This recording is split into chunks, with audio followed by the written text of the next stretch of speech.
bienvenidos a un capítulo más de Historias de Pánico.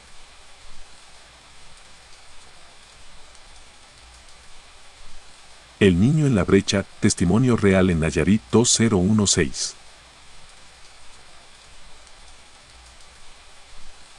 Me llamo Saúl Cortés. Fui policía municipal en Compostela, Nayarit, durante casi 8 años. Y si estás leyendo esto, te pido que lo tomes en serio. No es un cuento ni una exageración. Es un testimonio que me ha perseguido desde el 2016 y que hasta el día de hoy me cuesta contar en voz alta. Era una noche tranquila de septiembre. Mi compañero Ricardo y yo teníamos el tercer turno, de 10 de la noche a 6 de la mañana. Patrullábamos zonas rurales, brechas de terracería, rancherías solitarias. El radio apenas sonaba. Todo estaba en calma. A eso de las 2:10 de la mañana, nos tocó recorrer la brecha de El Reparo, una zona de monte entre dos pueblos, que muchos evitaban incluso de día. Decían que ahí se aparecían cosas, que había brujas, luces extrañas y voces entre los árboles. Pero nosotros, como buenos machitos con uniforme, nos reíamos de todo eso. Unos tacos de miedo nos caían mejor que estos sustos de señora, decía Ricardo mientras encendía otro cigarro. La brecha estaba oscura, solo alumbrada por los faros de la patrulla. Estábamos casi a mitad del camino, cuando lo vimos, un niño, solo, caminando por la orilla del camino. No debía tener más de 7 u 8 años. Vestía un pantalón azul y una camiseta blanca con rayas. Tenía el cabello negro y andaba descalzo. ¿Viste eso? Le grité a Ricardo. Sí, cabrón. Un niño. ¿Qué chingados hace un niño aquí a esta hora? Frenamos en seco. Bajé de inmediato con la lámpara. Le apunté hacia donde lo habíamos visto. Niño. Hey. ¿Estás bien? ¿Dónde están tus papás? Pero no respondió. Lo buscamos con las luces largas. Nada. No pudo haberse ido lejos, si iba caminando lento, dijo Ricardo. Bajamos ambos. Armados. Caminamos hacia el monte, separando ramas. No se oía ni un grillo. El aire estaba denso. Nos internamos unos 15 metros hasta que vimos algo, unas huellas pequeñas, marcadas en la tierra húmeda. Iban en zigzag, como si el niño estuviera desorientado. Mira, están frescas, dije, agachándome. Ricardo encendió su linterna y entonces vimos que las huellas terminaban de golpe. No seguían. Como si el niño hubiera desaparecido justo ahí. No me gusta esto, murmuró mi compañero. ¿Y si está herido? ¿Y si alguien lo dejó aquí? Volvimos a la patrulla. Seguimos avanzando por la brecha lentamente, con los ojos bien abiertos. No pasaron ni 3 minutos cuando lo volvimos a ver, unos metros adelante, parado justo en medio del camino. Esta vez estaba de espaldas. Y no se movía. Frenamos. Las luces le daban de lleno en la espalda. El niño no reaccionaba. Ese no es un niño normal, dijo Ricardo, bajando la voz. No digas pendejadas. Voy a hablarle. Bajé otra vez. Hey. Ven, no tengas miedo. Somos policías. Me acerqué con calma. El niño seguía sin moverse. Estaba a 3 pasos cuando giró la cabeza, pero solo la cabeza. El cuerpo no se movió. La giró lentamente hacia mí. Y fue entonces que lo vi claro. No tenía rostro, no había ojos, ni nariz, ni boca. Solo piel lisa, como si le hubieran borrado la cara con una lija. Grité y retrocedí. Ricardo. Súbete a la patrulla ya. Corrimos. Cerramos puertas. Aceleramos, pero al mirar por el retrovisor, ya no había nadie. Nos quedamos sin palabras durante minutos. No dijimos nada. Seguimos manejando hasta que salimos de la brecha y regresamos al camino principal. Ahí, por fin, Ricardo habló. Yo lo vi, Saúl. No tenía cara. Ese niño no era humano. Regresamos a base a las 4 de la mañana. Dijimos que no habíamos visto nada extraño. Nos fuimos a casa. Pero esa noche no dormí. Y al día siguiente, decidí hacer lo que no debía, investigar por mi cuenta. Le pregunté a un conocido que trabaja en el archivo municipal. Me dejó ver algunas carpetas viejas.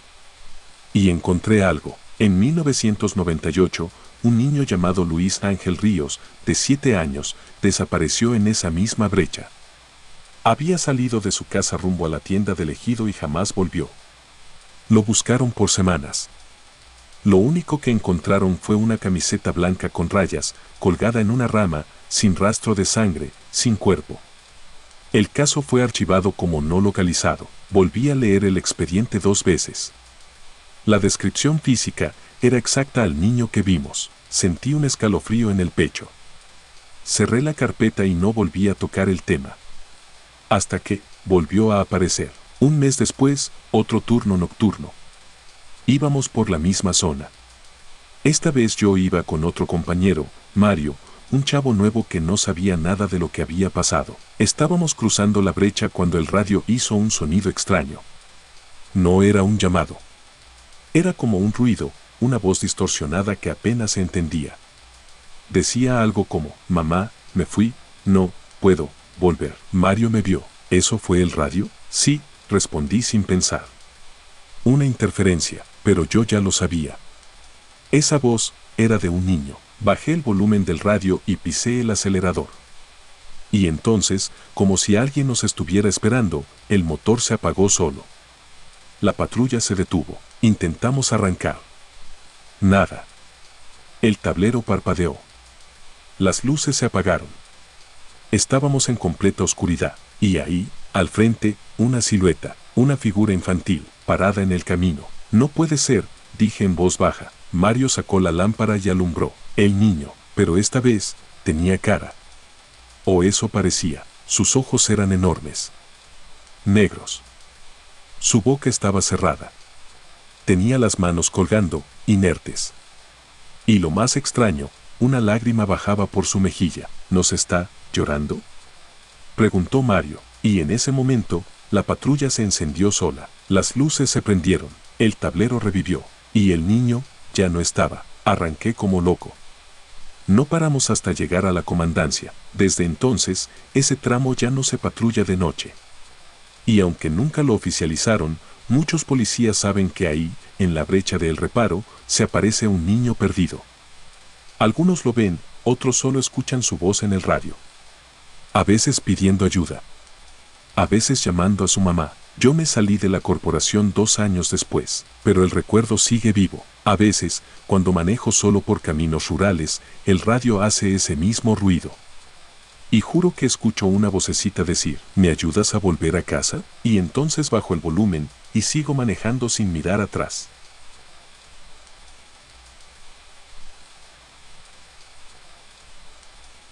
El detenido que se esfumó, testimonio real en Sonora.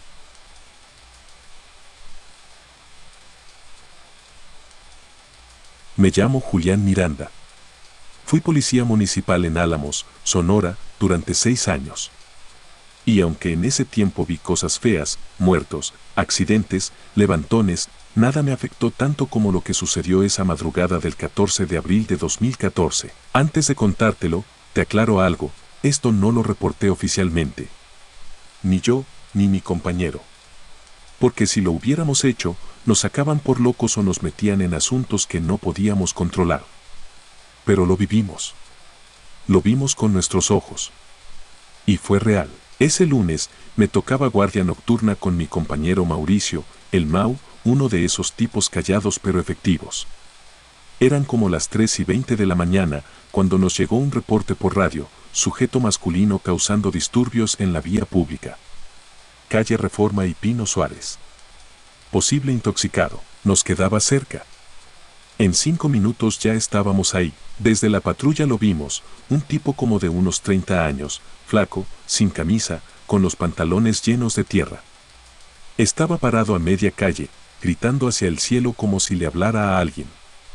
Luego se arrodillaba, se paraba, reía, lloraba. Ese viene loco, dijo Mau, bajando con la lámpara. Yo lo seguí. ¿Qué onda, compa? ¿Está bien? El sujeto se detuvo.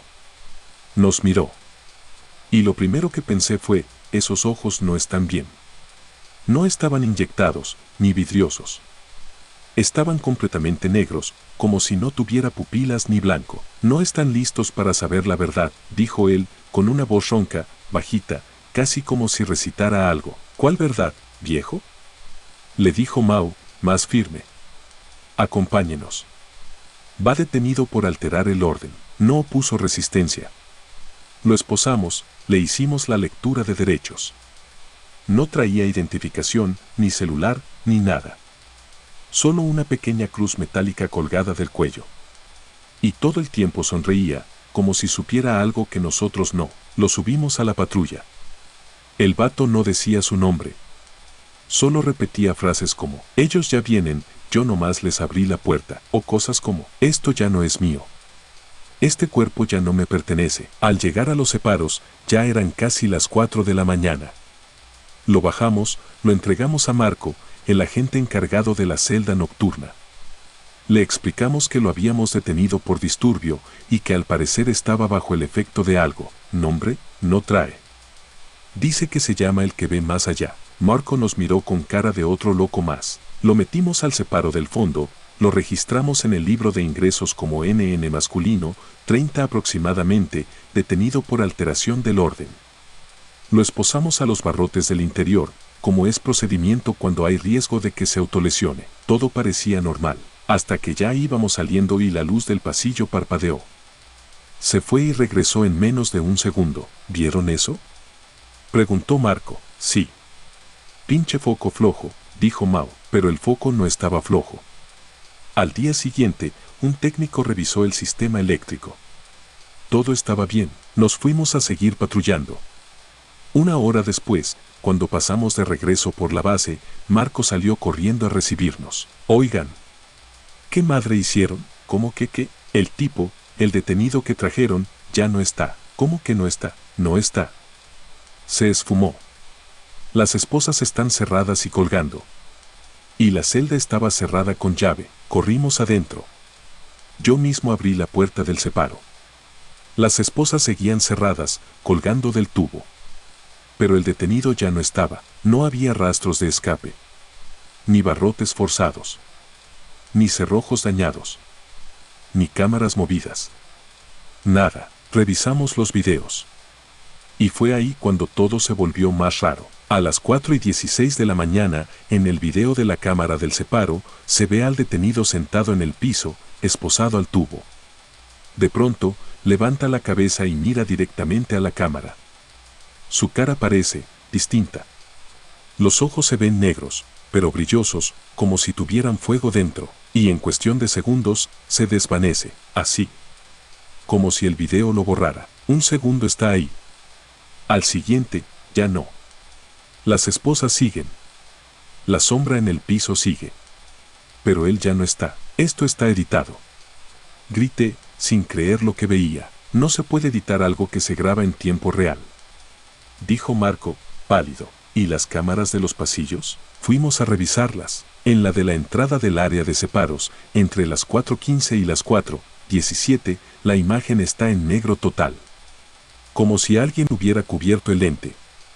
Pero al revisar el dispositivo físicamente, no tenía nada obstruyéndolo.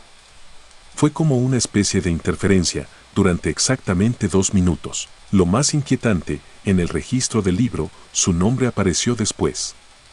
Lo juro, donde habíamos anotado NN masculino, alguien escribió con nuestra misma letra, exactamente en el mismo renglón, el que ve más allá. No necesita puerta. Pensamos que era una broma. Que alguien del turno de día quiso jugar con nosotros. Pero los de la mañana ni sabían del caso, y el libro había estado bajo resguardo desde el ingreso del sujeto. Le reportamos al jefe solo que el detenido se había fugado. No mencionamos lo de la cámara. Ni lo del libro. Solo dijimos que, por error, no lo esposamos bien y que escapó. No hubo investigación. Ni quejas. Nadie reclamó a ningún desaparecido ese día. Nadie preguntó por él, pero 2 semanas después, un compañero de otro municipio nos llamó para decirnos algo que nos heló la sangre. Oigan, ustedes detuvieron a un tipo flaco, sin camisa, con una cruz al cuello, que hablaba cosas raras. Nos quedamos en silencio, porque se apareció aquí, en Echojoa. Mismita descripción. Pero cuando lo subieron a la patrulla, la unidad se apagó sola.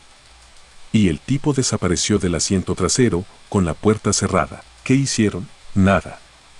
Dijimos que nunca lo habíamos visto. Pero cuando revisamos el sistema, su nombre estaba registrado en la computadora de a bordo. ¿Qué nombre? El que ve más allá. No volví a ver a ese sujeto. Pero nunca más dejé un detenido sin mirar sus ojos con atención. Porque desde entonces, cada vez que escucho un llamado de disturbios en la vía pública, reviso 2 veces si se trata de un simple loco o de algo más. Y si algún día un compañero me dice que el detenido se esfumó, yo sabré exactamente de quién están hablando.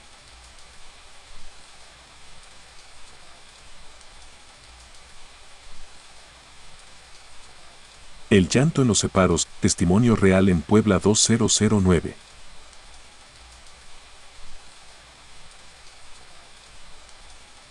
Me llamo Ernesto Alarcón. Fui policía municipal en San Andrés Cholula, Puebla, desde 2005 hasta el 2013. Pero hubo una noche que me marcó tanto, que desde entonces nunca volví a ver una celda vacía con los mismos ojos. Hay cosas que no se explican con reglamentos ni entrenamiento. Lo que pasó en 2009 fue una de ellas. Era una noche fría de noviembre, y yo estaba cubriendo el turno nocturno en la comandancia central. Me tocaba quedarme en el área de recepción y hacer rondines hacia los separos cada media hora. Teníamos 4 celdas, 3 en uso, y una sellada con candado, supuestamente por mantenimiento. Aunque los más viejos decían que ahí se había ahorcado un chavo años atrás, y desde entonces pasaban cosas raras, yo no creía en eso. Hasta esa noche, todo comenzó a las 2:14 de la mañana. Llevaba ya 3 rondines tranquilos, sin detenidos en las primeras 2 celdas, y solo un ebrio dormido en la tercera. La cuarta, la que estaba sellada, permanecía como siempre, oscura, vacía y con la puerta oxidada. Pero esa vez, al pasar frente a ella, escuché un sonido que me detuvo en seco, un llanto suave, como el de un niño. Pero no un berrinche o chillido, era un lamento ahogado, como de alguien que llora en silencio, desde la garganta. Me acerqué, pegué el oído. Venía de adentro. ¿Quién anda ahí? Dije con la mano en la funda del arma. Nada. Solo el mismo llanto. Suave. Constante. No se detenía. Fui por las llaves y regresé con otro agente, Armando, que estaba en la sala de descanso. ¿Estás seguro?, me preguntó, mientras me seguía. Te juro que hay alguien llorando ahí. Desbloqueamos el candado. Abrimos la puerta. Entramos con lámparas. No había nadie. Solo una celda vacía, con olor a humedad, con el foco fundido como desde siempre. La lámpara de Armando alumbró las paredes llenas de grafitis viejos, uno de los cuales decía: «Perdón, mamá». Revisamos el piso, los rincones, incluso el respiradero. Nada. Estaba igual que siempre. Nos quedamos en silencio unos segundos, y justo cuando íbamos saliendo, el llanto volvió, pero esta vez estaba a nuestras espaldas. Giramos de inmediato. La celda seguía vacía. Pero el sonido era clarísimo. «Vámonos a la chingada», dijo Armando, saliendo más rápido que yo. Cerramos y volvimos a recepción. No dijimos nada más esa noche. Solo nos mirábamos cada tanto, como preguntándonos si lo habíamos imaginado. Pero los dos lo habíamos escuchado. Eso era seguro. A la mañana siguiente, le conté a Juan, un agente ya mayor que llevaba ahí desde los años 90. Él no se sorprendió. ¿Fue en la celda 4? Me dijo, como si ya supiera la respuesta. Sí. ¿Por qué? Porque ahí se mató el Chucho, un morro de 15 años que detuvieron por robarse un radio de un coche. Lo trajeron, lo metieron ahí solo, y en la madrugada se colgó con los cordones de los tenis. Cuando lo encontraron, ya estaba morado. Desde entonces, esa celda se quedó mal. ¿Y el llanto? Dicen que lo han escuchado varias veces. Pero no siempre. Solo a los que él quiere. Me estremecí. Quise olvidarlo. Pero la cosa no terminó ahí. Una semana después, me tocó recibir a un detenido agresivo. Un tipo de unos 30, que golpeaba todo a su paso. Lo metimos a la celda 2, bien esposado. Gritaba, escupía, insultaba, pero a eso de las 3 de la mañana, se calmó de golpe. Fui a verlo. Estaba en la esquina de la celda, temblando. Y no era por frío. «Sáquenme. Sáquenme ya», me gritó con la cara desencajada. «¿Qué te pasa, ese pinche niño? Me está viendo desde la otra celda, me asomé. La única celda que tenía visión directa con la suya era la número 4. Vacía. Cerrada. Oscura. No hay nadie, idiota. Te juro que sí, oficial. Un niño. Está parado ahí, nomás mirándome. Y llora, pero no hace ruido. No le creí. Pensé que estaba drogado o que era parte del show. Pero luego, otra agente, Sofía, que estaba en su primer noche de servicio, pasó cerca de la celda 4 y salió corriendo, pálida. Vi un niño ahí adentro. Tenía los ojos bien grandes y estaba en cuclillas. Tuve que ir con ella para calmarla. Abrimos la celda. De nuevo, nada.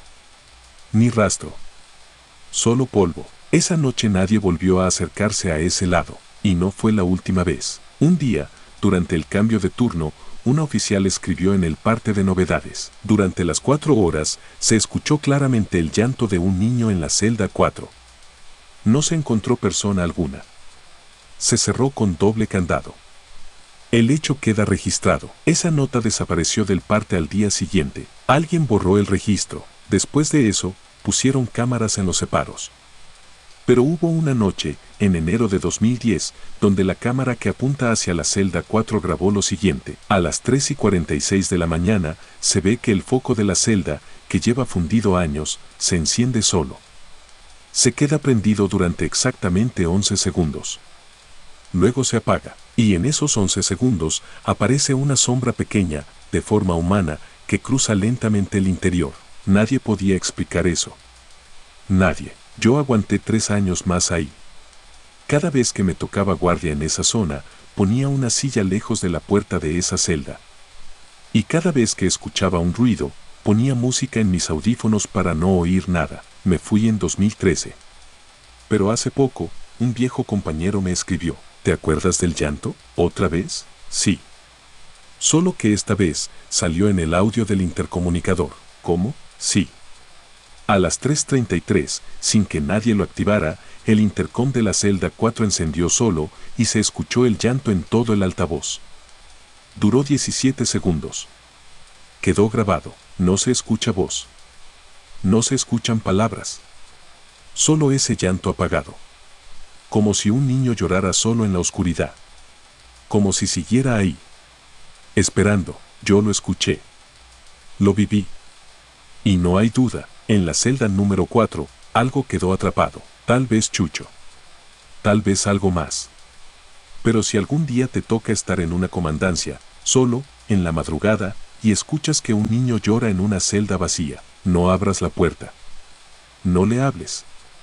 No lo mires, porque hay llantos que no son de este mundo.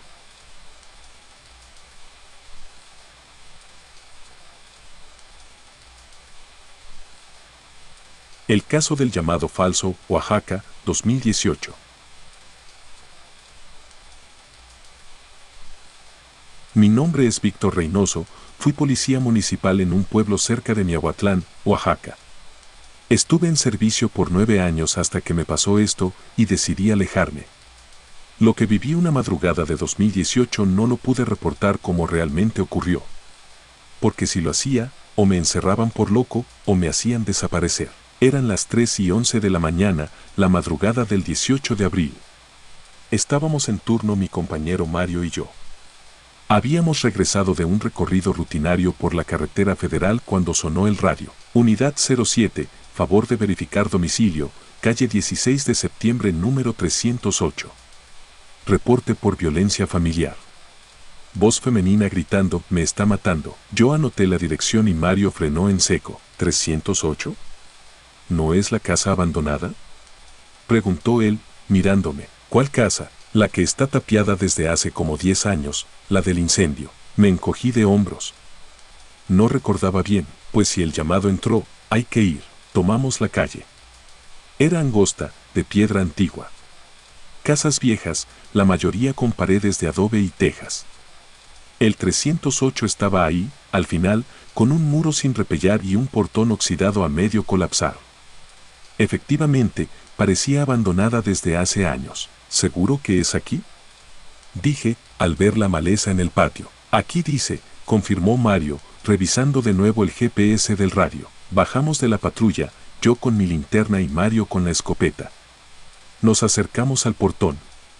Estaba tan frágil que se abrió con solo empujarlo. El aire que salió olía a tierra mojada y a ceniza. ¿Hay alguien?, grité. Silencio. Policía municipal. Recibimos un llamado de emergencia. Nada. Entramos. El lugar era tétrico. Las paredes negras por dentro, como si el incendio hubiera alcanzado toda la casa. El techo se caía en algunas partes. Había muebles carbonizados, botellas derretidas y una estufa oxidada. En una de las paredes había una cruz de madera quemada, clavada torcida. De pronto, un grito. ¡Auxilio! Venía del segundo piso. Corrimos escaleras arriba. El pasillo estaba destruido, lleno de vigas vencidas. Pero al fondo, una puerta semiabierta dejaba salir una luz débil, como de vela. Entramos apuntando. No había nadie. Solo una habitación sin ventanas, con un espejo rajado, una silla rota y un cuaderno abierto sobre el piso. Y el aire olía como si alguien acabara de pasar corriendo. Me acerqué al cuaderno. Tenía letras escritas en tinta azul. El dolor no se borra. El grito queda flotando. Me sigue matando cada noche. Volteé a ver a Mario. Esto no me gusta, viejo. No hay nadie aquí. Entonces, ¿quién gritó? ¿Y cómo llegó el reporte?, agregué. Revisamos toda la casa, de arriba a abajo. Nadie. Ni rastro de alguien viviendo ahí. Solo ruinas. Lodo. Y objetos cubiertos de polvo. Pero justo cuando estábamos por salir, el radio volvió a sonar. Unidad 07, confirmación de llamado, se repite mensaje. Voz femenina grita, me está matando. Misma dirección, nos congelamos. Yo apagué el radio de inmediato. Mario me miró con los ojos bien abiertos. ¿Acaso esto es en tiempo real?, dije. ¿Desde aquí mismo? ¿Y si es una grabación?, preguntó él.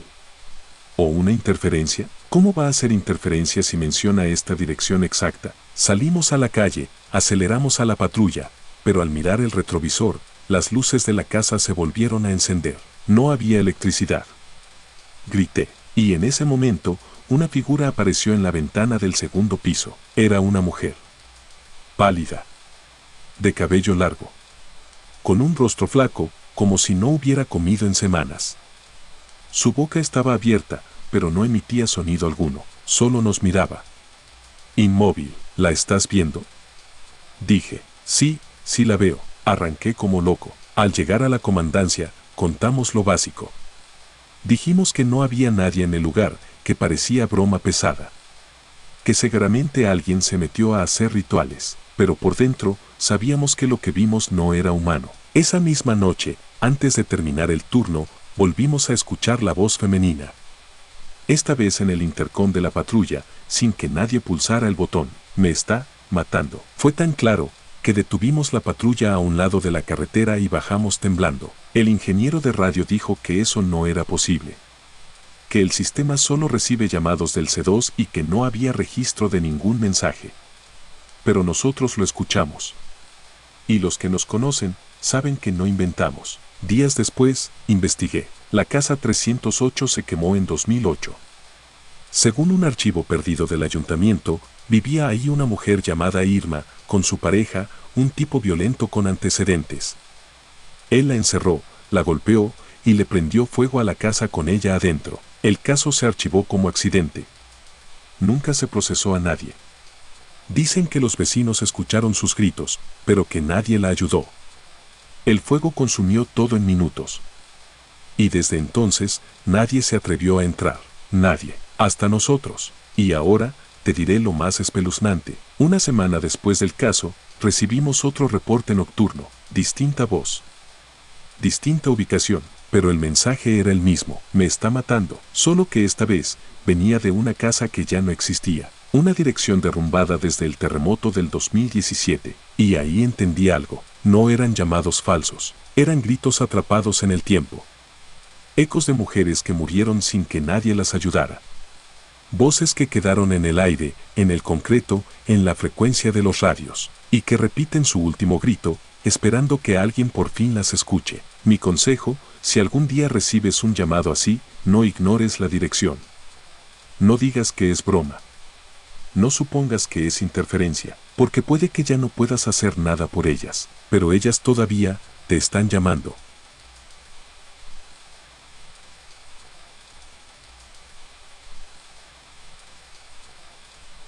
El retén maldito, Zacatecas, México 2011.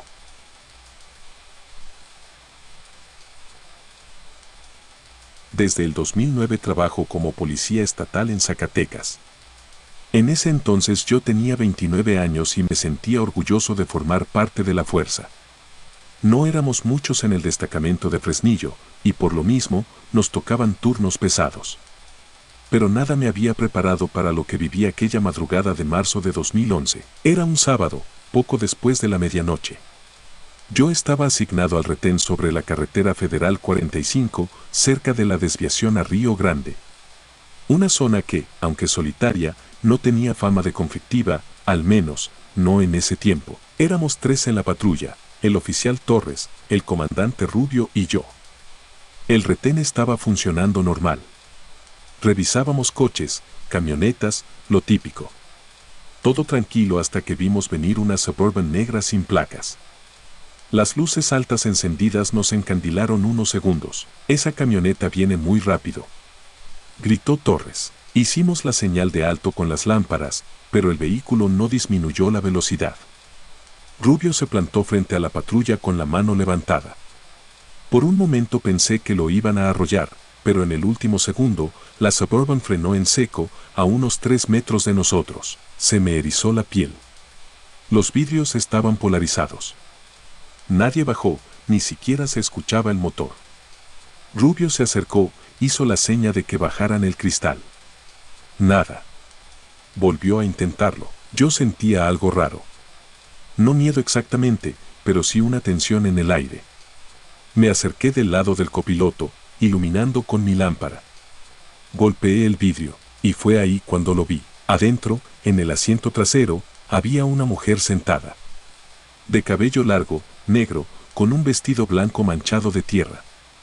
Estaba completamente inmóvil, con la cabeza inclinada hacia un lado.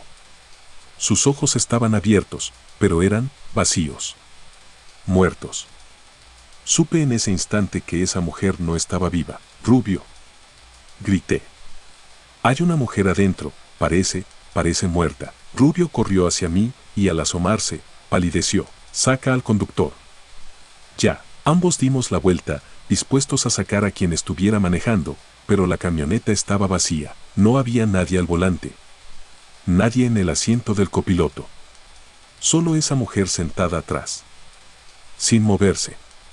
Sin parpadear. Torres, que nos observaba desde la patrulla, se bajó y vino corriendo. ¿Qué chingados está pasando?, preguntó, apuntando con su arma. Rubio sacó su pistola y le ordenó a quien estuviera ahí que saliera, pero el vehículo seguía en silencio total. Decidimos abrir las puertas por la fuerza. Rubio intentó abrir la del conductor, pero estaba cerrada. Me tocó a mí probarla de atrás. Y para mi sorpresa, se abrió con facilidad. Fue como si el aire dentro de la Suburban se tragara el sonido. Todo quedó en silencio. La mujer seguía ahí, igual de quieta. No respiraba. No se movía. ¿Está muerta?, murmuró Torres. Me acerqué despacio, extendí la mano para tocarle el hombro, y en el momento en que lo hice, la cabeza de la mujer giró violentamente hacia mí, pero lo más aterrador fue que su mandíbula estaba desencajada.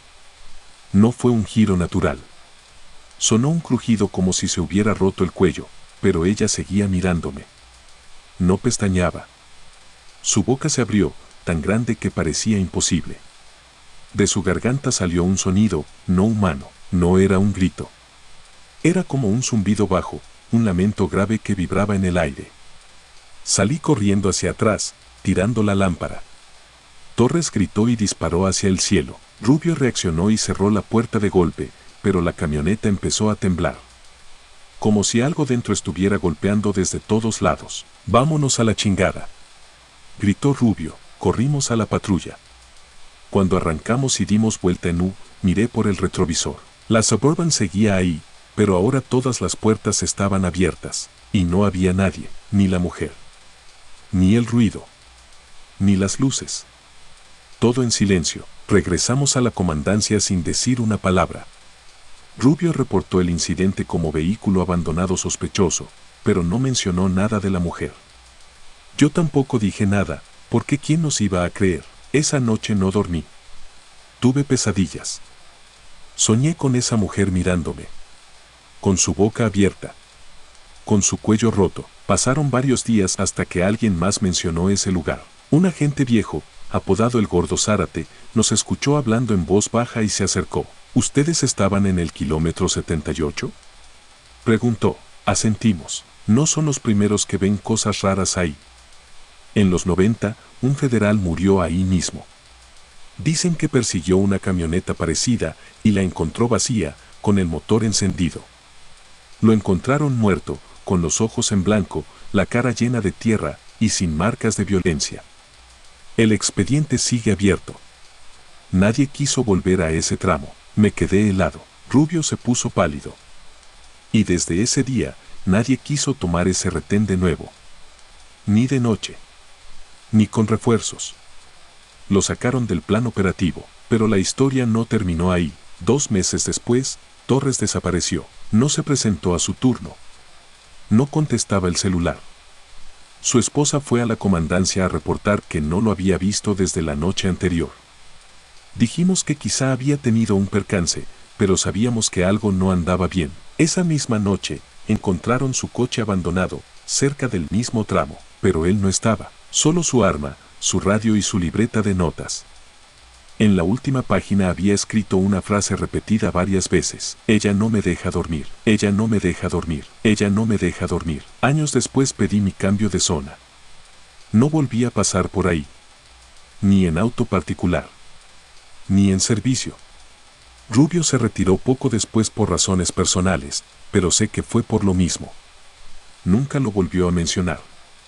Solo me dijo una vez, esa cosa no era humana, Mendoza, y no deberíamos haberla tocado. Hasta la fecha, ese tramo sigue sin vigilancia nocturna. Nadie quiere estar ahí. Ni siquiera los municipales. Cuando alguien pregunta por qué, los veteranos solo responden, no te metas con lo que no entiendes. Y yo lo entendí tarde. Porque desde esa noche, yo también sueño con ella. Y a veces, cuando paso cerca, la veo parada junto al camino. Con la cabeza inclinada. Y la boca abierta.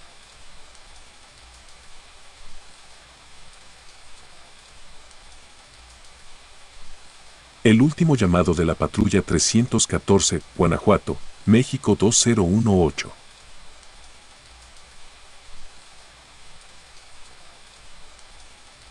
Hay cosas que pasan en esta chamba que no aparecen en los informes. Cosas que no se pueden explicar con lógica, ni con balística, ni con los protocolos de intervención. Cosas que ni los más viejos en la corporación se atreven a contar en voz alta. Soy el oficial Salinas, policía estatal en Guanajuato desde hace 15 años. Lo que voy a contar no tiene nada que ver con enfrentamientos o narcos, sino con algo mucho peor, con lo que no ves, con lo que no puedes detener con una Glock ni con un operativo. Y lo viví una noche de octubre del 2018, cuando me asignaron una patrulla que ya nadie quería usar, la 314. Me tocó el turno nocturno con un compañero nuevo, el oficial Medina. Joven, de León, con apenas unos meses de haber salido de la academia. Me dijeron que lo cuidara, que lo orientara. Yo acepté, como siempre. Pero cuando fui a recoger la patrulla 314, el comandante me miró raro. ¿Seguro que quieres esa?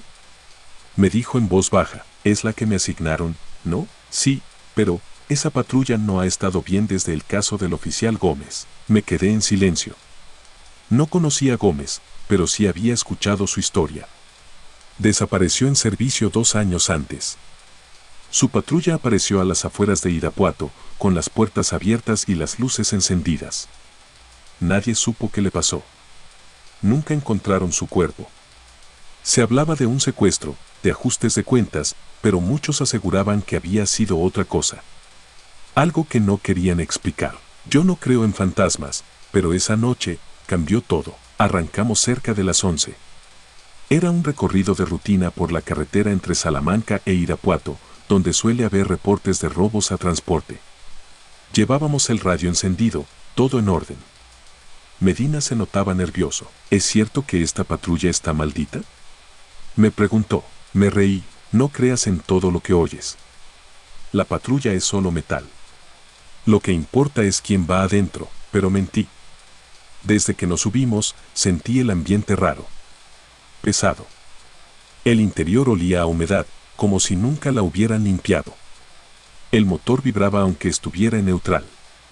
Y el radio, a veces emitía estática sin que nadie hablara. ¿Escuchaste eso?, me dijo Medina. ¿Qué? Una voz, como un susurro por el radio. Le dije que no me hiciera bromas, pero su cara estaba seria. Seguimos avanzando, y fue cerca del kilómetro 17 cuando todo comenzó. Nos llegó un reporte. 314, reporte de disturbio en rancho abandonado. Coordenadas enviadas. Verificar y reportar. Lo extraño fue que no había llamado previo. Nadie reportó nada por el 911. Solo llegó ese mensaje directo. Pero las coordenadas eran reales. Las revisé en el GPS. Un viejo rancho al que ya nadie iba, clausurado desde hacía años por asuntos legales. Vamos a ver. Solo una revisión rápida. Medina sintió, pero ya lo notaba tenso. Entramos por un camino de terracería. La maleza había invadido la entrada. Tuvimos que bajar las luces para avanzar sin encandilarnos. El rancho era una estructura de ladrillo viejo, sin ventanas, con el portón principal entreabierto. Bajamos de la patrulla con lámparas en mano. No había ruido. Ni grillos. Ni viento. Nada. Empujamos la puerta oxidada y entramos. Era un lugar enorme. El piso crujía con cada paso. Había muebles viejos, papeles por el suelo, trastes sucios. El aire olía a humedad y a algo más, como carne podrida. ¿Hola? Policía estatal. ¿Hay alguien aquí?, grité. Nada. Medina iluminó una esquina y se detuvo en seco. Salinas, mira eso. Había marcas en la pared. Rayones. Parecían garras. 5 líneas paralelas, profundas, como hechas con algo metálico o con uñas. Pero lo peor fue que debajo, con carbón, alguien había escrito, ya viene. Y justo cuando leí eso, el radio de la patrulla se activó solo. Una voz distorsionada dijo, Oficial Gómez, aquí, atrapado, ayúdenme. Nos miramos horrorizados. Eso no puede ser, dijo Medina. Gómez lleva 2 años desaparecido. Salimos corriendo al vehículo. Al subirnos, la patrulla no encendía. Las luces parpadeaban. El tablero marcaba errores. Y en la pantalla del GPS había una línea roja dibujada, marcando un camino dentro del rancho. Eso no lo puse yo, le dije. Y entonces, sin tocar nada, el motor rugió y la patrulla arrancó sola. El volante giraba como si alguien lo controlara. Las luces altas se encendieron. Intentamos frenarla, apagarla, quitarle el contacto, pero nada. Salinas nos está llevando sola, gritó Medina. Avanzamos hacia el fondo del rancho por un camino que no habíamos visto. Las luces iluminaban árboles secos, piedras, un pozo al final. La patrulla se detuvo justo frente a ese pozo, y ahí, el radio volvió a sonar. Aquí, abajo, estoy aquí. Medina bajó con el arma en mano. Yo también. ¿Estás loco?, le grité. Si hay alguien ahí, tenemos que ayudarlo. Nos acercamos al pozo. Estaba cubierto por una reja rota. Olía a muerte. Iluminamos con la lámpara y vimos algo. Una figura, sentada en el fondo. Con uniforme. Con el rostro cubierto de tierra. Es él, gritó Medina. Y entonces esa figura levantó la cabeza. Nos miró y sonrió, pero no era una sonrisa humana. Era una mueca retorcida, de dientes largos y ojos vacíos.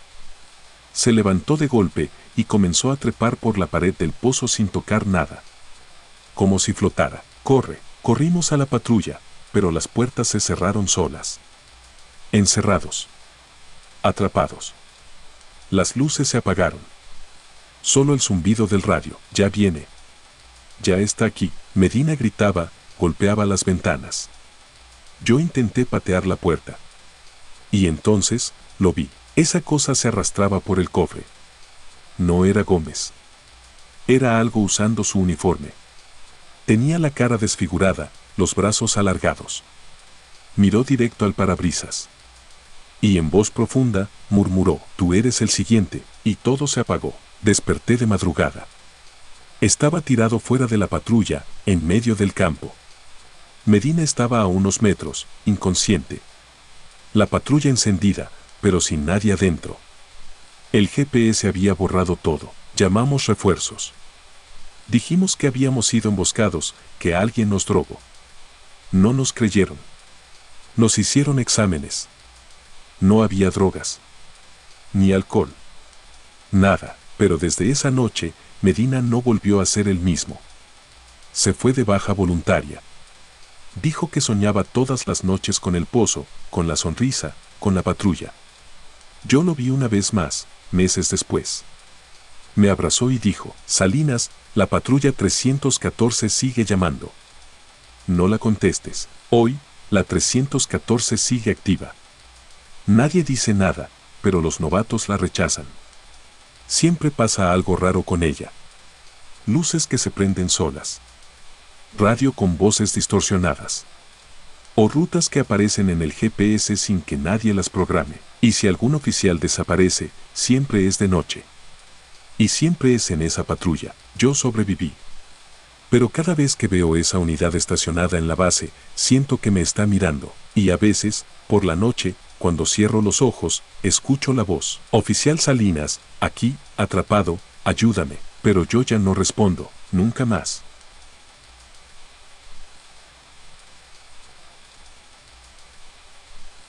La llamada de la caseta 7, Sinaloa, México 2019.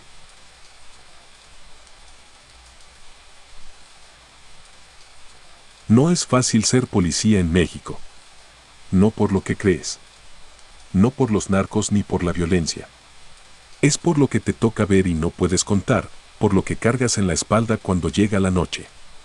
Me llamo Alejandro Mena, y en 2019 trabajaba como policía estatal en Sinaloa. Había visto cosas feas, levantones, cuerpos, persecuciones, pero lo de esa madrugada, en la autopista, fue otra cosa. Algo que no era humano. Esa noche me asignaron a la patrulla 201 con la agente Besad Porradas. Era buena compañera, seria, siempre apegada al protocolo. Nos tocó vigilancia nocturna en la zona de casetas de peaje, cerca de El Carrizo. Una rutina pesada, pero tranquila. O al menos eso parecía. Arrancamos el turno a las 11 de la noche. Todo iba normal. Hicimos los recorridos desde la caseta 4 hasta la 9, checando que no hubiera movimientos extraños. Las cámaras estaban funcionando, el personal de Capufe estaba en su lugar. Todo bajo control, pero a eso de la 1:42 de la mañana llegó un reporte por radio. Patrulla 201, favor de verificar caseta 7. Se activó botón de pánico, pero no hay respuesta del operador. ¿Caseta 7? Preguntó Lisette. Si acabamos de pasar por ahí, vamos a echar un ojo, le dije. Volvimos por el carril norte. Era raro que alguien activara el botón de emergencia y no respondiera por radio. Generalmente lo hacen si hay algún conductor agresivo o si entran vehículos sin pagar. Pero esa zona estaba sola. No había tráfico. Cuando llegamos, la caseta 7 tenía las luces encendidas, pero no se veía a nadie dentro. Ni en el parabrisas. Nada. ¿Ves a alguien? Le pregunté a Lisette. No. Está vacía. Bajamos. Me acerqué con la linterna en mano. Toqué el cristal. Nadie respondió. ¿Ramiro? Dije, llamando al operador de esa caseta, un señor que ya tenía años en ese punto. Nada. Noté que la puerta lateral de la cabina estaba entreabierta. Saqué el arma. Lisette me cubría. Empujé la puerta despacio y el hedor me golpeó en la cara. Olía a podrido. No como cloaca o basura. No. Era un olor seco, ácido, como de animal muerto encerrado por días. Entramos despacio. El interior estaba desordenado. Papeles por el suelo. La silla volcada. El monitor del sistema parpadeando.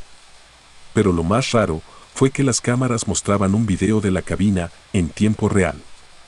Pero sin nosotros, ¿qué es esto?, dijo Lisette. Estábamos ahí, parados frente al monitor, pero en la pantalla no salíamos.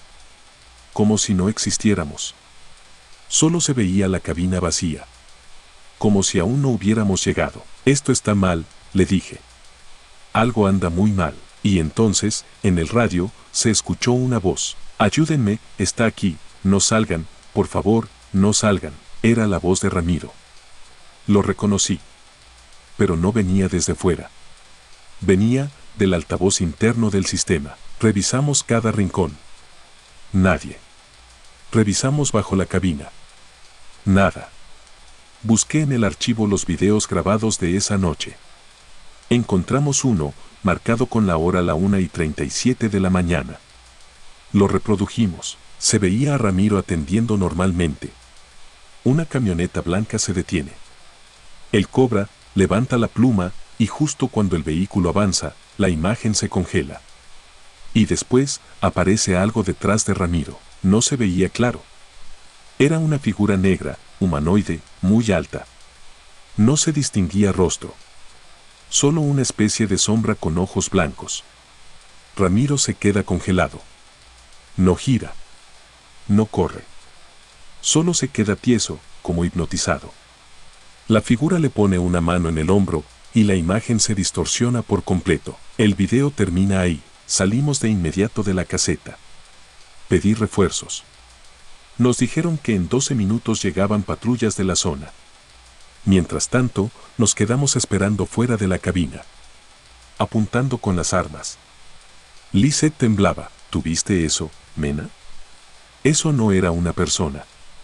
No puede ser. Le respondí que sí, que lo vi. Pero que nos calmáramos. Que no hiciéramos suposiciones. Y fue entonces cuando vimos que la pluma automática de la caseta comenzó a bajar y subir sola. ¿Quién está moviéndola?, grité. Corrimos a desconectarla. No respondía. Como si alguien más la estuviera controlando. Y en ese momento, las luces de la caseta se apagaron. Todo quedó en penumbra. Llama por radio. Le dije a Lisette, pero el radio ya no tenía señal. Estática. Interferencia. Voces que no entendíamos. Y después, una risa. Leve, aguda. De mujer. Pero no había mujeres cerca. Solo Lisette. Y no era su voz. Era como si la risa viniera de debajo del concreto. Ella me miró. Estaba pálida. Y apuntaba al cristal de la cabina. Mena. Ahí, mira. Volteé. Una figura nos observaba desde dentro. No tenía cara. Solo una silueta negra, con los ojos blancos brillando. Y tenía la misma postura que en el video.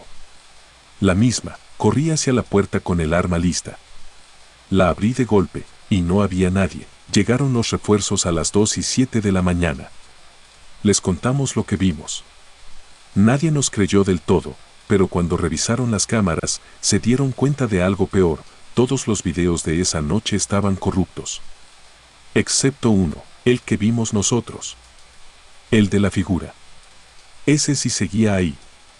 Pero al reproducirlo con los demás, ahora mostraba otra cosa. Mostraba a Lisette y a mí, parados frente al monitor, mirando la pantalla.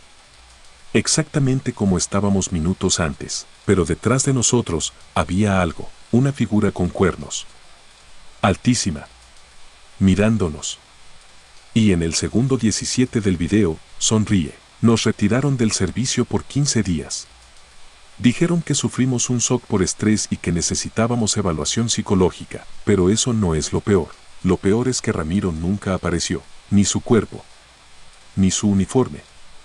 Nada, solo su voz, que a veces, a ciertas horas de la noche, vuelve a sonar por los radios de los operadores de peaje. Una voz que dice, no salgan. No salgan. Ella todavía está aquí. A partir de ese caso, nadie quiere cubrir la caseta 7. A veces la cierran sin explicación. Se corre el rumor de que hay turnos fantasmas, operadores que nadie ha contratado, pero que de pronto aparecen firmados en el sistema. Y cuando alguien nuevo pregunta por qué esa caseta tiene cámara sin señal y un monitor que no muestra reflejos, los veteranos solo responden, hay lugares donde ni los muertos descansan. Y caseta 7 es uno de ellos. Yo sigo patrullando, pero ya nunca paso por esa zona. No de noche, y nunca contesto una llamada si viene marcada como CAS 07, porque no sabes quién está del otro lado.